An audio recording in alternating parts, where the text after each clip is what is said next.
Je reprends Colossiens 15. La Bible dit, il est l'image de Dieu invisible, le premier-né de toute la création, car en lui ont été créées toutes choses. Ils sont dans les cieux et sur la terre, les visibles et les invisibles, les trônes, dignités, domination, autorité, tout a été créé par lui et pour lui. Il est avant toute chose et toute chose subsiste en lui. Voilà. Il est la tête du corps de l'Église. Il est le commencement, le premier-né d'entre les morts, afin d'être en tout le premier. Car Dieu a voulu que toute plénitude habitât en lui. Il a voulu par lui réconcilier tout avec lui-même, tant ce qui est sur la terre que ce qui est dans les cieux, en faisant la paix par lui, par le sang de sa croix. Voilà. Et vous qui étiez autrefois étrangers et ennemis par vos pensées et par vos mauvaises œuvres, il vous a maintenant réconciliés par sa mort dans le corps de sa chair, pour vous faire paraître devant lui saint, irrépréhensible et sans reproche. Donc, Dieu dans son amour, comme le péché nous avait englouti, sa loi demandait qu'on puisse accomplir. Et effectivement, pour l'accomplir, lui-même se forme un corps sur la terre. Et qu'elle est venue, il a fait ce sacrifice. Voilà, Dieu est devenu un être humain. C'est pourquoi dans le livre de Timothée 3, il dit, et sans contredire le mystère de la piété est grand.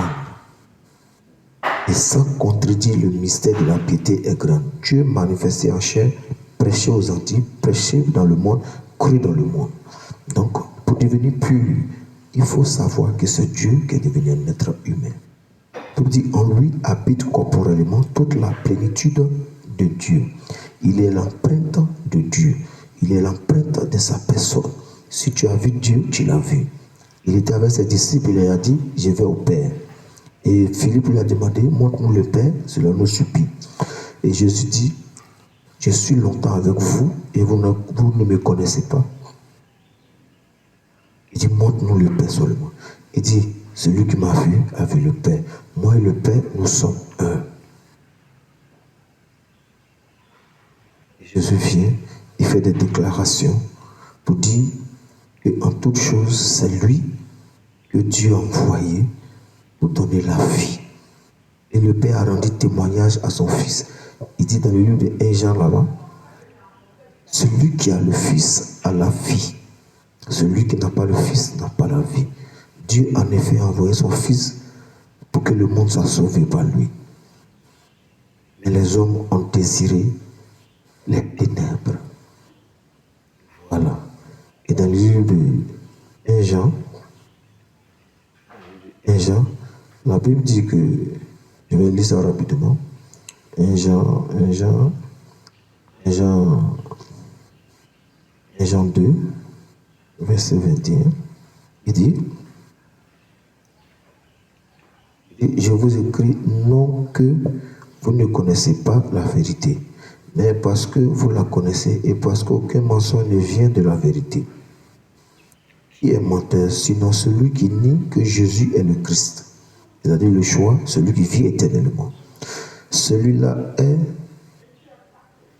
l'Antichrist qui nie le Père et le Fils. Quiconque nie le Fils n'a pas non plus le Père. Quiconque confesse le Fils a aussi le Père.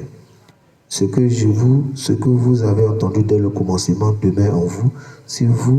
Si ce que vous avez entendu dès le commencement demeure en vous, si ce que vous avez entendu dès le commencement demeure en vous, vous demeurez aussi dans le Fils et dans le Père. Et la promesse qu'il nous a faite, c'est la vie éternelle. Donc, si tu crois en Jésus-Christ, automatiquement, tu as vu le Père. Si tu as vu le Fils, tu as vu le Père. Et si tu crois en eux, tu crois au Fils, tu as la vie éternelle. Parce qu'il nous a promis cela et il va le réaliser. Les Abraham, les prophètes, et tous ont vu, ont cru en Jésus-Christ. Et c'est lui qui est au-dessus de toutes choses. Je vais vous choquer ce matin peut-être. Moïse a cru en Jésus-Christ. Abraham a cru en Jésus-Christ. Et je vais vous montrer ces passages maintenant. Et le Seigneur vous bénisse.